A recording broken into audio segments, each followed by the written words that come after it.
Hey there, friends. If you're new here, I'm so glad you joined me. I'm Demetria Zinga, your host and virtual cheerleader for all things content creation and online business strategy. Now, if you've been tuning in for a while, welcome back. I'm so excited to share some updates with you, starting with a slight shift in how I'm running this podcast. So this year, I'm pouring more energy into my YouTube channel, where I'll dive deeper into some actionable strategies and tips to enhance your content creation journey.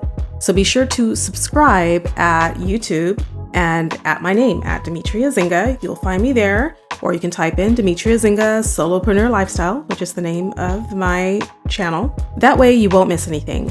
I'll still keep bringing you episodes here on the podcast, of course, but you'll notice some more variety here.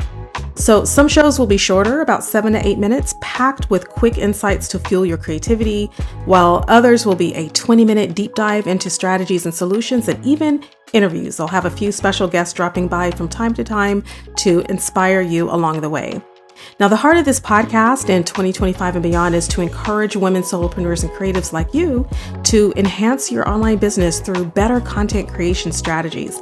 Whether it's through my words here or over on YouTube, I want to be your go-to source for motivation and practical advice, especially on those hard, tough days when it feels really hard to keep going. I always like to say at the beginning of each show that my goal is to encourage solopreneurs on your business journey and to help you gain business clarity as you turn your profitable passion into a plan of action.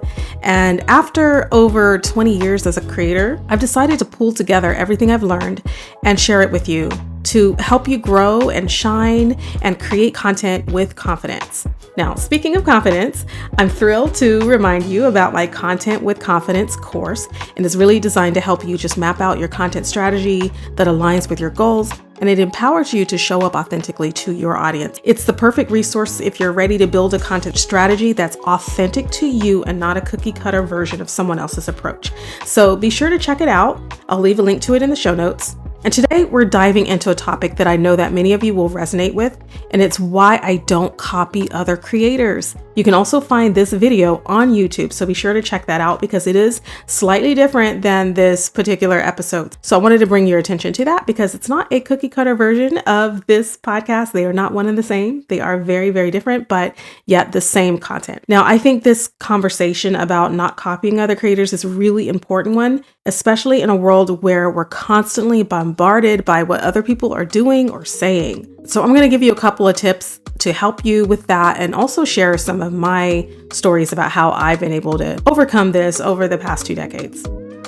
So whether you're tuning in on your lunch break or just have a few quiet moments at home, or maybe catching this while you're on the go, I would love for you, if you can, to grab a notebook or just get really comfortable, grab your favorite beverage, kick up your heels, and let's dive in.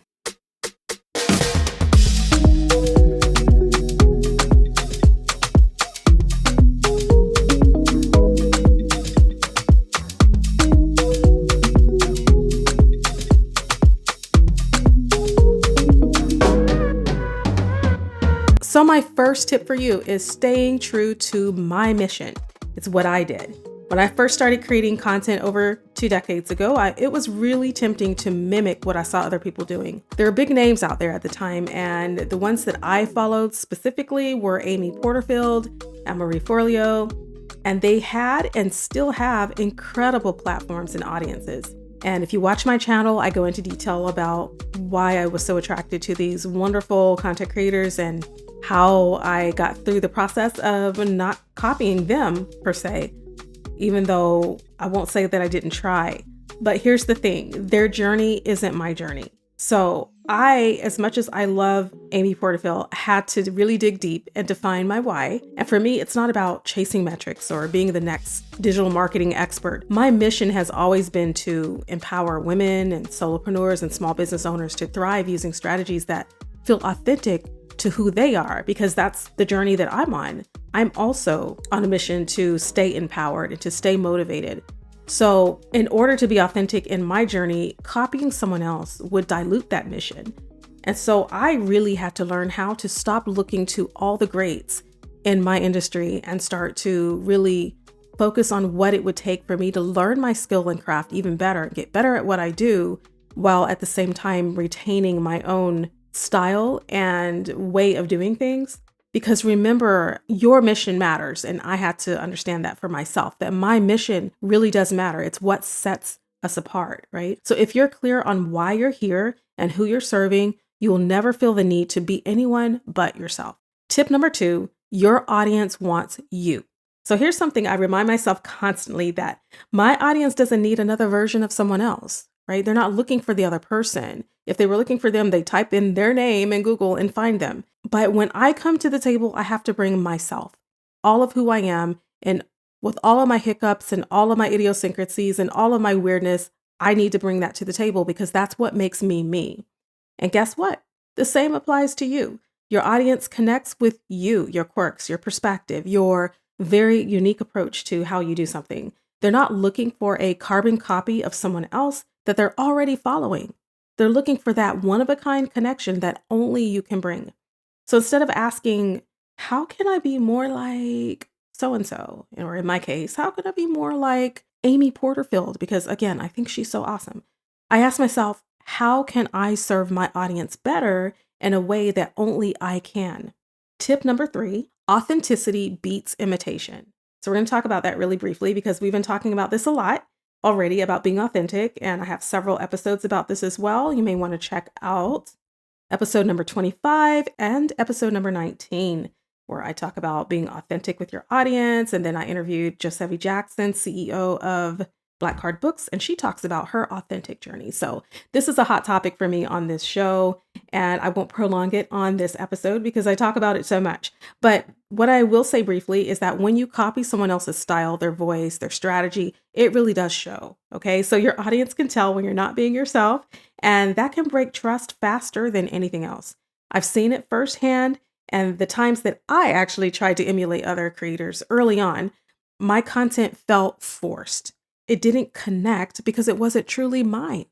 Once I leaned into my own strengths and my own personality, everything clicked and my audience noticed. So there were times that I was actually trying to imitate more of a corporate feel in my videos. I tried it for a couple of videos. This was probably about 8 years ago.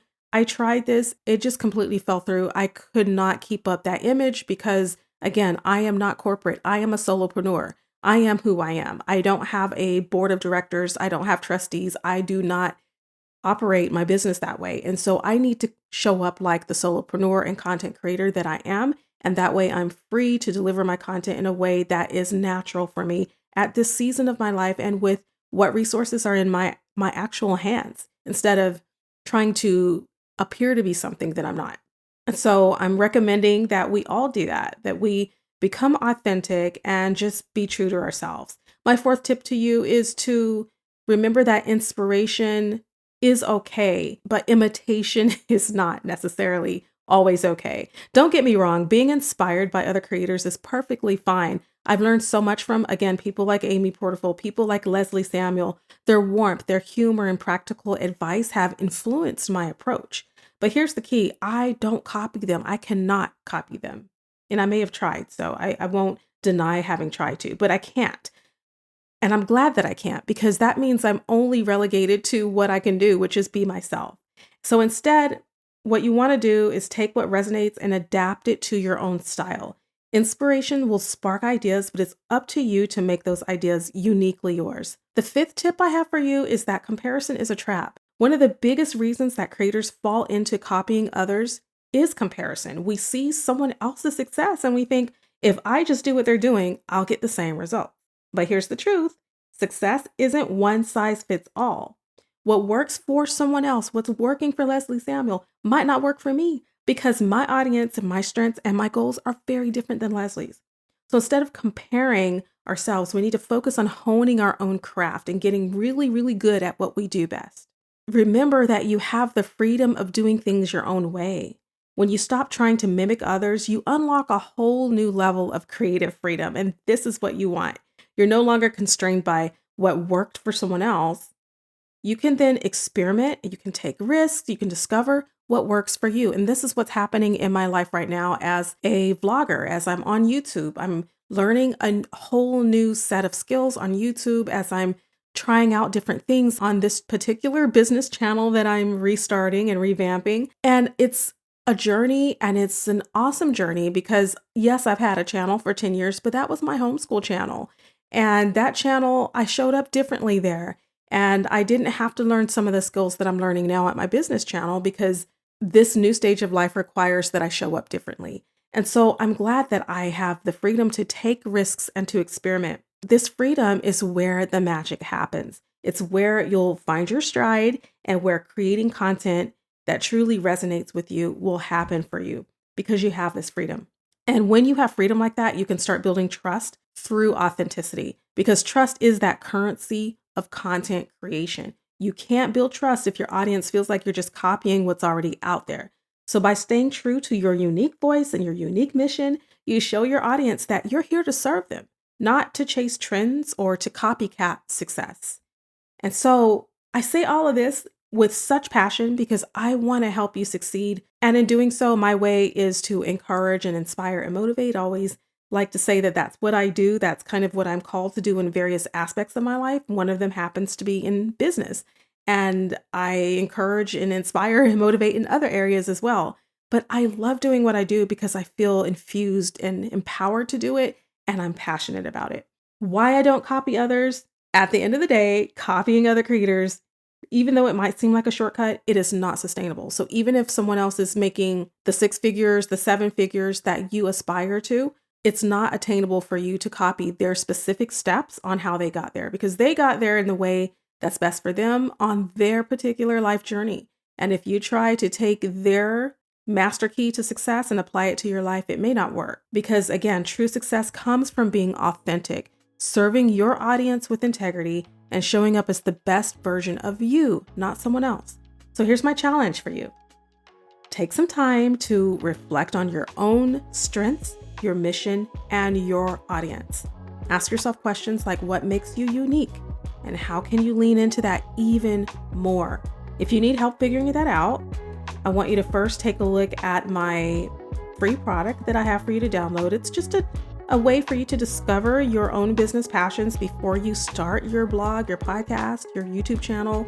It's called Discover Your Business Passions, and it's a short little workbook to help you work through some of your ideas. And I will probably have a few other resources listed in the show notes as well that I'm not mentioning on the show at the moment because I do have to dig up some more of my content. I have a lot of free resources that I don't have published and available yet. So I'm going to get all that stuff up and available for you guys and start adding links to the show notes. So you may find more links that I haven't even discussed in the show after it's been published.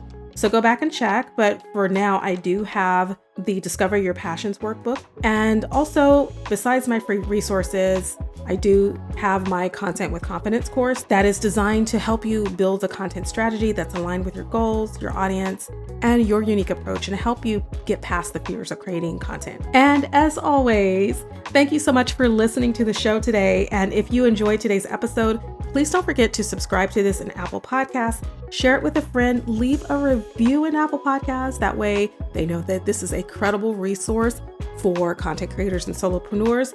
And hey, while you're at it, why not head over to my YouTube channel to watch this episode and see what else I've been up to. And until next time, stay bold, stay authentic, and keep creating content that is uniquely you. To your online business success.